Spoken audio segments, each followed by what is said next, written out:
અચાનક Navnitbhai SIT team પાસે પહોંચ્યા અને ક્યાંક ને ક્યાંક એ શું સબૂત આપી દીધા એસઆઈટી ટીમને, જેથી ક્યાંક ને ક્યાંક મુખ્ય આરોપી પકડાઈ જશે. જી હા મિત્રો, તમને બધા લોકોને ખબર છે કે આજે ભાવનગર ખાતે પહોંચ્યા હતા. એસઆઈટી ટીમ દ્વારા પૂછપરછ કરવા માટે બોલાવ્યા હતા. નવનીતભાઈએ ખુલ્લેઆમ કહી દીધું અને હું પ્રૂફ લઈને અને પ્રૂફ દેવા જઈ રહ્યો છું. ક્યાંક ને ક્યાંક અમે મિત્રો એક જ હટ લઈને બેઠા છે. જે મારી ઉપર હુમલો કરાયો છે એ જયરાજભાઈ આહિરે હુમલો કરાયો છે. ક્યાંક ને ક્યાંક મુખ્ય આરોપી તે જ છે. હાલ મિત્રો નવનીતભાઈ ખુલ્લેઆમ લડી લેવાના મૂડમાં છે, જે તેને ભાવનગર ખાતે બોલાવ્યા હતા. તો ક્યાંક ને ક્યાંક સૌથી મોટા ખુલાસા શું કરી રહી છે? તો મિત્રો પ્રૂફ લઈને ગયા છે.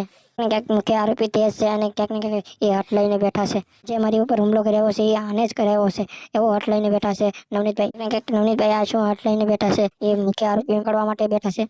શું મિત્રો એસઆઈટી ટીમ એમની પૂછપરછ કરવા માટે બોલાવશે? તમને બધા લોકોને ખબર જ છે કે એસઆઈટી ટીમ દ્વારા 9 આરોપીને તો પકડ્યા હતા, પણ હાલ એમાં 10મા આરોપીને પણ પકડ્યા છે અને 9 આરોપીને ભાવનગર જેલની નાખી દીધા હતા અને 10મા આરોપીને હમણાં પકડ્યો છે 2 દિવસ પહેલા. એને પણ મવા ખાતે નાખી દેવામાં આવ્યો છે. તો આજનો વિડીયો આટલો. તે અમારી ચેનલમાં નવા હોય તો લાઈક અને સબસ્ક્રાઈબ ને શેર જરૂર કરજો.